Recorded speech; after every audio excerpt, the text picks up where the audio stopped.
प्रिय मित्रों, नमस्कार। आप सभी का हमारे YouTube चैनल पर स्वागत है। मित्रों, जैसा कि आप लोग जानते हैं कि इस समय हम लोग आधुनिक भारत का इतिहास पढ़ रहे हैं। आधुनिक भारत के इतिहास में आज का हमारा ये जो है ब्राह्मण लेक्चर होगा। ठीक है, तो जैसा कि आप लोग जानते हैं कि आप लोग जो है एक स्लाइड के माध्यम से जो है चीजों को समझाने का प्रयास कर रहे हैं, और हमें आशा है कि आप लोगों को ये चीजें बहुत पसंद आ रही हैं। इसलिए हम लोग ये चाह रहे हैं कि आप लोगों को जो है शॉर्टकट में ही बहुत सारी बातों को बता दिया जाए, जो आपके परीक्षाओं के लिए महत्वपूर्ण हो सकते हैं। तो इसलिए हमने जो है छोटे छोटे खंडों में जो है चीजों को बताने का प्रयास किया है। तो जैसा कि आप लोग देखते हैं, हमारे व्हाइट बोर्ड पर पीछे जो है लिखा गया है, इसको जो है हमने शॉर्टकट में लिखा है। इसी की व्याख्या हम लोग करेंगे और इसको जो है विस्तृत रूप से आप लोगों को बताएंगे। आप लोग जो है चीजों को एक बार ध्यान पूर्वक पढ़िएगा, समझिएगा, और फिर जो है आप स्वतः एक बार उसको आप रिविजन करिएगा। आपको ये चीजें जो है याद हो जाएंगी, आपको कहीं भटकने की ज्यादा जरूरत नहीं होगी। ठीक, तो हमने जो है शॉर्टकट में चीजों को लिखा है, एक स्लाइड के माध्यम से हम चीजों को पूरा कर देंगे। ठीक है, और आपको समझ में आ जाएगा। आपको जो है अगर बात एक बार में समझ में नहीं आता है तो आप लोग जो है वीडियो को दोबारा दोबारा देख सकते हैं, और देख के जो है अपनी समझ को आगे बढ़ा सकते हैं। तो आइए हम लोग जो है बिना किसी देरी के चर्चा करते हैं। जैसा कि आप लोग देखते हैं कि आज हम लोग जो है आधुनिक भारत का इतिहास पढ़ ही रहे हैं। इसमें हम लोग पढ़ेंगे वेलेजली की सहायक संधि। लॉर्ड वेलेजली है, लॉर्ड लॉर्ड वेलेजली जो है वो 1798 में जो है भारत का गवर्नर बन के आता है। ठीक है, इसके बाद जो है देखेंगे, हालांकि जो है ये आप भारत का गवर्नर नहीं कह सकते हैं, यहाँ पे जो है आप देखेंगे कि ये यहाँ बंगाल का गवर्नर जनरल रहता है। ठीक है, तो ओवरऑल उसको पूरे भारतीय क्षेत्र को ही देखना पड़ रहा है। तो वेलेजली जो है 1798 से 1805 तक जो है ये गवर्नर जनरल रहेगा। ठीक है, तो ये गवर्नर जनरल है। इसकी क्या विचारधारा है, किस सोच का किस सोच का व्यक्ति है, तो आप देखेंगे कि साम्राज्यवादी विचारधारा है। ये अपने साम्राज्य को जो है, ब्रिटिश साम्राज्य को जो है पूरे भारत में फैलाना चाहता है। ठीक है, तो खासकर उन देशी रियासतों को भी अपने कस्टडी में लेना चाह रहा है जो अभी उसके अंडर में नहीं। तो अभी इसके अंडर में नहीं है तो उसको जो है अपनी अंडर में लेना चाह रहा है। इसीलिए हम कह रहे हैं ये साम्राज्यवादी विस्तार के तहत इसकी सोच है कि हम अपने साम्राज्य का, यानी कि ब्रिटिश साम्राज्य का कितना अधिक से विस्तार कर ले, ऐसा इसने सोच रखा है। तो ये जो है इस मामले में एक सर्वोच्च शक्ति को स्थापित करता है साम्राज्य विस्तार के संदर्भ में, मतलब पूरे साम्राज्य को ये विस्तृत करना चाहता है। ठीक है, और दूसरी बात क्या है, यहाँ पे फ्रांसीसी अधिकारियों के प्रभाव को नष्ट करना चाह रहा है। क्योंकि इस समय जो है इसके काल में तो फ्रांसीसी अधिकारियों ने जो है भारतीय राजाओं के साथ या देशी रियासतों के साथ काफी अच्छा तालमेल बना लिए थे, और उनके शासन प्रशासन में जो है फ्रांसीसी अधिकारी बहुत ही सहयोग करते थे। तो ये बात जो है अंग्रेजों को अच्छी नहीं लगती थी, इसलिए जो है ब्रिटिशर्स ये चाह रहे हैं कि अंग्रेजों की फ्रांसीसियों की जो प्रभावशीलता है उस प्रभावशीलता को खत्म किया जाए, नष्ट कर दिया जाए। ठीक है, और नष्ट हो भी जाएगा जब ब्रिटिश सत्ता पूरी तरीके से काबिज हो जाएगी। ठीक है, सहायक संधि, इसने जो है क्या रूल्स अपनाता है अपने साम्राज्य विस्तार के लिए, तो ये सहायक संधि का एक जो है रूल अपनाता है। ठीक है, एक नियम बनाता है, और उसी सहायक संधि के तहत जो है सभी जितने भी देशी रियासत उसके संपर्क में आते हैं उन पे जो है अपने ब्रिटिश साम्राज्य में मिलाने का प्रयास करता है, और काफी देशी रियासतों को जो है उसने ब्रिटिश साम्राज्य में मिला दिया। तो सहायक संधि की शुरुआत किसने किया, आइए हम लोग इस पे देखते हैं, थोड़ा चर्चा करते हैं। देखिए, जो सहायक संधि का एक व्यवहारिक रूप प्रदान करना, तो इसने क्या किया था, इसने जो है सहायक संधि का व्यवहार में लाया था, पूरी तरीके से अमल में जो है, यानी कि वास्तविक रूप में जो है इसने प्रसारित किया था सहायक संधि को। लेकिन अगर क्वेश्चन में ये पूछा जाता है कि सहायक संधि की शुरुआत सर्वप्रथम किसने की, तो उस प्रश्न का उत्तर फिर बदल जाएगा।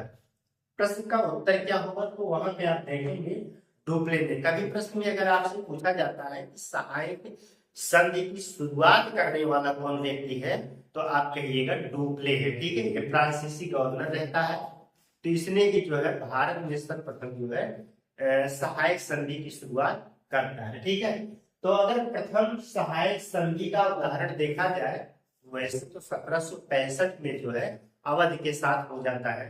ठीक है, सबसे पहले अगर इसका उदाहरण हम लोग देखें तो 1765 में आप देखेंगे कि इलाहाबाद की संधि हुई थी। ठीक है, दो संधियां हुई थी इलाहाबाद की, एक 12 अगस्त को और एक 16 अगस्त। 12 अगस्त 1765 और 16 अगस्त 1765। जो 16 अगस्त 1765 की संधि हुई थी अवध के नवाब सुजाउद्दौला और अंग्रेजों के बीच में हुई थी। अंग्रेज कौन थे वहां पे, रॉबर्ट क्लाइव थे। तो इस समय जो है इलाहाबाद की द्वितीय संधि हुई थी। अगर आपसे क्वेश्चन, हालांकि हमने इस चीज को बताया है पहले कि इलाहाबाद की पहली संधि किसके किसके हुई थी, तो इसको जो है आप लोग कमेंट करके बताइएगा कि इलाहाबाद की पहली संधि कब और किसके किसके मध्य में हुई थी। ये आप लोगों के लिए एक होमवर्क है, आप लोग जो है कमेंट में इसको अवश्य बताइएगा। ठीक है, और दूसरी संधि के तहत हमने बताया था कि अवध को जो है अवध पर एक सहायक संधि लगा दी गई थी। ठीक, वास्तविक शुरुआत की अगर हम बात करें पूरी तरीके से प्रचलन में कब आ गया ये सहायक संधि, तो सहायक संधि जो है 1798 में जो है ये पूरी तरीके से प्रचलित हो गया और ये प्रचलन में आने लगा, यानी कि वास्तविक शुरुआत माना जाएगा। ठीक है, ये सब शुरुआत तो हुई है, अपने आप में शुरुआत हुई है, लेकिन अगर वास्तव में जो है सहायक संधि की शुरुआत देखा जाए तो 1798 में हैदराबाद, ठीक है, हैदराबाद के सबसे पहले वेलेजली, यहाँ पे वेलेजली है, ठीक है, लॉर्ड वेलेजली ने सबसे पहले सहायक संधि को थोपी थी। किसके ऊपर, हैदराबाद। हालांकि हैदराबाद पे इसने 2 बार सहायक संधि थोपी थी, एक 1798 में है, फिर 1800 में। ठीक है, यहाँ पे ये 2 बार करता है। ठीक, इसके बाद 1799 में मैसूर पर इसने जो है सहायक संधि को थोप दिया था 1799। और फिर 1799 में आप देखेंगे तंजौर पर भी जो है सहायक संधि लगाई जाती है। ठीक है, 1801 में जो है अवध पर जो है ये सहायक संधि लगाई जाती है। इसके बाद 1802 में देखेंगे पेशवा है, 1803 में देखेंगे बराड़। ठीक है, बराड़ के घोंसले हैं उन पर जो है ये सहायक संधि थोप दी जाती है। इस चीज को आप लोग जानते रहिए, बराड़। ठीक है, यहाँ पे हमने जो है इसको बराड़ लिखा है। तो अब फिर इसके बाद 1803 में जो सिंधिया है, सिंधिया कहाँ के थे, तो ग्वालियर के सिंधिया थे। ग्वालियर के सिंधिया ने जो है यहाँ पर जो है 1803 में इनके ऊपर जो है सहायक संधि थोपी गई थी। इसके अतिरिक्त आप देखेंगे जोधपुर, जयपुर, मछेरी, बूंदी तथा भरतपुर, ठीक है, इन सभी राजस्थान के क्षेत्र हैं, तो इन सभी क्षेत्रों पर जो है सहायक संधि लगाई गई थी। एक पूछा जाता है, इसको आप लोग यहाँ पे नोट कर सकते हैं, नोट में यहाँ लिख लीजिएगा कि होलकरों ने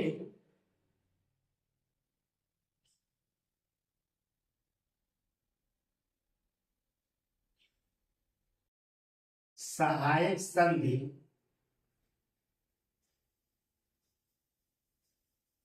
कभी नहीं स्वीकार की, कभी नहीं स्वीकार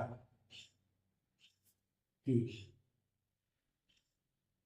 इधर थोड़ा सा बढ़ा लिखिएगा, छूट गया था, तो यहाँ पे आप नोट में लिख लीजिएगा होलकरों ने सहायक संधि को जो है कभी नहीं स्वीकार। होलकर कहाँ के थे, तो आप देखिएगा ये जो है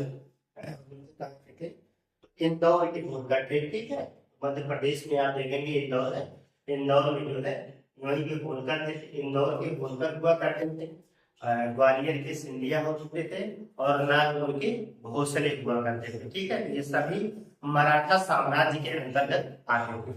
यहाँ तक बातें आप लोगों को क्लियर हो गई होंगी। यहाँ से काफी प्रश्न पूछे जाते हैं, इसलिए आप लोग जो है इसको भली भांति समझ लीजिएगा, ये महत्वपूर्ण है, बार बार यहाँ से प्रश्न पूछे जा रहे हैं। ठीक है, तो 1798 में है, और जो है 1800 में भी हुआ था, दोनों को दोस्त कर देंगे। तो सहायक संधि में क्या होता था, इसकी क्या विशेषताएं थी, ये जानना बहुत जरूरी है। ठीक है, यहाँ पे हमने देख लिया कि सहायक संधि किसके किसके ऊपर थोपी जा रही है, लगाई जा रही है लॉर्ड बेलेली के द्वारा, लेकिन सहायक संधि में वास्तव में होता क्या था, यहाँ पे इस चीज को हमें जानना है। इसकी क्या क्या कैरेक्टरिस्टिक होते थे, यानी कि विशेषताएं होती थी, आइए हम लोग देखते थे। तो सहायक संधि का मतलब एक देशी रियासतों पर लगाया जाने वाला संधि होता था। तो इसमें समझौते में क्या होता था कि शत्रु राज्य को शरण व नौकरी नहीं देगा। ठीक है, जो भी देशी राज्य ब्रिटिश साम्राज्य के साथ या ब्रिटिशों के साथ या कंपनी के साथ जो है क्या करते हैं, सहायक संधि करते हैं, तो वहां पे अगर उस देशी राज्य जो है किसी विदेशी शत्रु शत्रु राज्य से, शत्रु राज्य का मतलब यहाँ ब्रिटिश का भी शत्रु हो सकता है, मतलब ब्रिटिश का शत्रु होगा, और उस देशी रियासत का भी शत्रु हो सकता है, उस राज्य को दूसरे राज्य को शरण या नौकरी पर नहीं रखेगा ये देशी रियासत, जिसके बीच में यह तय हुआ है। हम फिर से बात को समझिए, जैसे मान लीजिए कि एक कोई देशी रियासत है, ठीक है, और ब्रिटिशों से उसका सहायक संधि हो चुका है, ब्रिटिशों ने उसके साथ में एक सहायक संधि कर लिया है। अब ये जो है किसी शर्त मतलब बी स्टेट से या बी राज्य से किसी प्रकार का उसके लोगों को अपने यहाँ शरण नहीं देगा, उसके लोगों को यानी कि बी के लोगों को ये कोई नौकरी नहीं देगा, ना तो कोई शरण देगा। कंफर्म यहाँ बातें समझ में आ गई हैं। इसका मतलब यही है कि ना तो वो राज्य किसी शत्रु राज्य मान लीजिए तो वो नौकरी और शरण नहीं देगा, जैसा कि हमने यहाँ पे क्रॉस लगा दिया था। युद्ध संधि मैत्री भी नहीं करेगा। ठीक है, अगर ये ने जो है ये राज्य ने क्या कर लिया है, सहायक संधि कर ली है, तो ये राज्य किसी दूसरे राज्य से क्या नहीं करेगा, युद्ध नहीं कर सकता है, संधि नहीं कर सकता है, और कोई मैत्री संबंध स्थापित नहीं कर सकता है। ये सब किसके द्वारा किए जाएंगे, ये सब ब्रिटिशर्स यानी कि कंपनी के थ्रू किए जाएंगे। ठीक है, कंपनी से अनुमति लेनी पड़ेगी, फिर जो है वो राज्य किसी से युद्ध मैत्री या संधि कर सकता है। ठीक है, ये सब चीजें करें। सेना का खर्च, जिस राज्य ने जो है सहायक संधि को स्वीकार किया है उस राज्य में एक ब्रिटिश सेना रखी जाएगी, और ब्रिटिश सेना के जितने भी खर्चे होते हैं वो सारे उस देशी रियासत को वहन करना पड़ेगा। ठीक है, जो भी देशी रियासत ने जो है इसको स्वीकार किया है उसे ब्रिटिश सेना का जितना भी खर्च होगा उसे वहन करना पड़ेगा। इस चीज को आप लोग याद रखेंगे। दरबार में ब्रिटिश रेजिडेंट, ठीक है, और क्या होगा कि उस देशी रियासत के दरबार में हमेशा एक ब्रिटिश रेजिडेंट मतलब कुछ अधिकारियों की, कुछ अंग्रेज अधिकारियों की क्या होगी, एक समिति रहेगी। ठीक है, और उस समिति जो है उसको देखती रहेगी कि वहाँ देशी राजा के राज्यकाल में जो है वो चीजों को देखती रहेगी, कहीं ऐसा ना हो कि देशी राजा जो है या अंग्रेजों के खिलाफ कोई षड्यंत्र करे। ठीक है, तो ये भी लागू रहेगी, ये भी व्यवस्था। ठीक है, आंतरिक शासन में हस्तक्षेप नहीं करेंगे। ठीक है, आंतरिक शासन में हस्तक्षेप तो कहने वाली केवल बात होती थी कि अंग्रेज किसी भी देशी जिसके साथ क्या हुआ है सहायक संधि हुई है उसके दरबार में जितने भी आंतरिक मामले उसमें होंगे शासन प्रशासन से संबंधित, उसमें कोई हस्तक्षेप नहीं करेंगे। ऐसा कभी नहीं होता था कि हस्तक्षेप तो जरूर करते थे अंग्रेज, इसीलिए तो रेजिडेंट अपना रखते थे कि ताकि हस्तक्षेप होता रहे। ठीक है, आंतरिक या बाह्य सुरक्षा में जो है ये मदद करेंगे। कौन मदद करेगा, ब्रिटिश या कंपनी। ठीक है, कंपनी जो है वो हमेशा क्या करेगी, मदद करेगी उस देशी रियासत की जो उसने सहायक संधि को क्या किया था, स्वीकार किया था। जिसने सहायक संधि को स्वीकार किया था उसकी मदद जो है कंपनी करेगी। ये सब जो है विशेषताएं होती थी। तो इन विशेषताओं को जो है आप लोगों को थोड़ा सा याद रखना पड़ेगा, हालांकि बहुत ज्यादा कठिन नहीं है।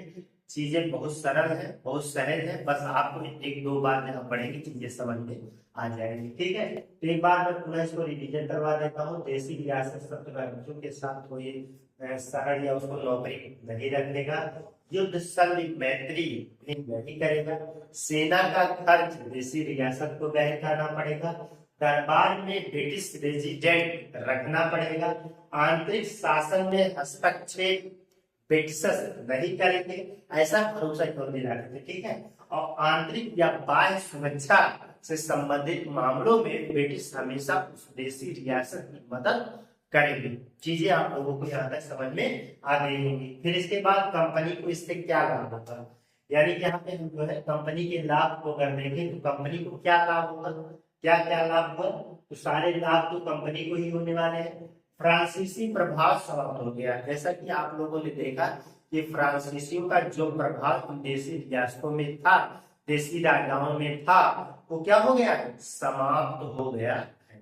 ठीक, एक लाभ हुआ किसको, अंग्रेजों को। अब फ्रांसीसियों का कोई भी भय अंग्रेजों में नहीं रहा, क्योंकि उनके जो प्रभाव थे, यानी फ्रांसीसियों का देशी रियासतों में जो इफेक्ट थे, वो सब क्या हो चुके थे, समाप्त हो चुके थे। कंपनी की प्रतिष्ठा शक्ति में वृद्धि हो गई, कंपनी की प्रतिष्ठा में क्या हुआ, वृद्धि हुआ। ठीक है, कंपनी की प्रतिष्ठा यानी ब्रिटिशों को बहुत ज्यादा शक्ति प्रदान किया।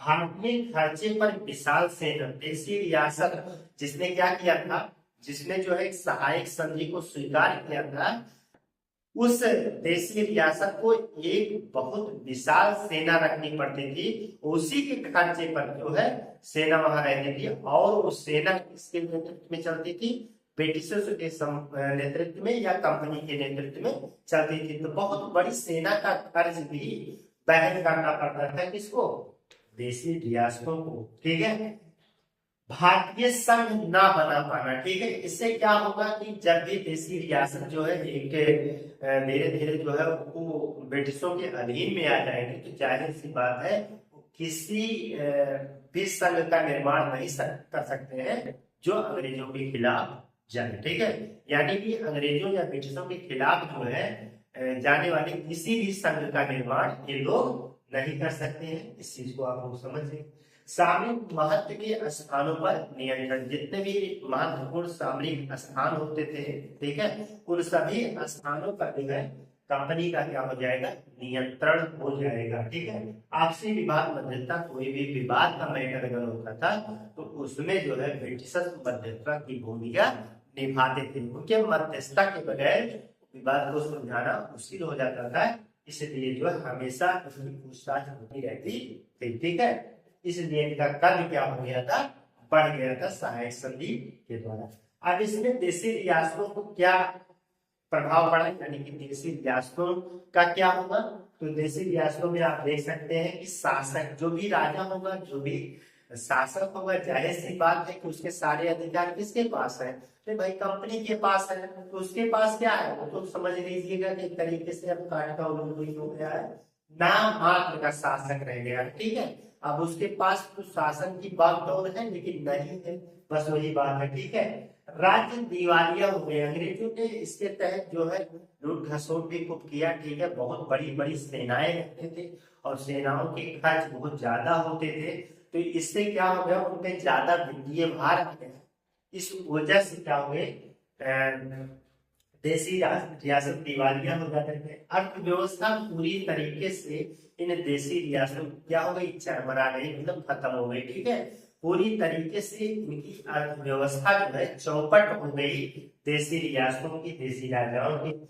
इसलिए तो बेरोजगारी का बढ़ना जो है तय था, बेरोजगारी भी बहुत बढ़ी और कंपनी पर निर्भरता पूरी तरीके से बढ़ गई। ठीक है, अब इन देशी रियासतों के राजा जो थे इतने विलासी प्रवृत्ति के हो गए कि हर बात के लिए जो है इनकी निर्भरता कंपनी पर आ गई थी। ये स्वयं तो कुछ कर नहीं पाते थे और अपनी सारी जो व्यवस्थाएं थी, जो शासन प्रशासन से संबंधित, इनको विलासपूर्ण अयासी वाला जिंदगी जीवन मिल गया था, ये उसी में हमेशा मस्त रहते थे। और इस वजह से जो है कंपनी पर पूरी तरीके से ये लोग क्या हो जाते हैं, निर्भर हो जाते थे। ठीक है, पूरी निर्भरता आ जाती थी और कंपनी को इसमें बहुत अधिक लाभ हुआ। तो मित्रों, आज हम लोगों ने जो है बेनेटली सहायक संघ को काफी विस्तार से वर्णन किया, देखा। जाहिर सी बात है कि आप लोगों को ये बात अवश्य ही समझ में आई होगी। अगर आप लोगों को हमारा ये क्लास, हमारी ये प्रयास अच्छा लगा तो आप लोग कमेंट में अवश्य बताइएगा। हम लोग मिलते हैं किसी और बेहतर क्लास के साथ, तब तक के लिए धन्यवाद।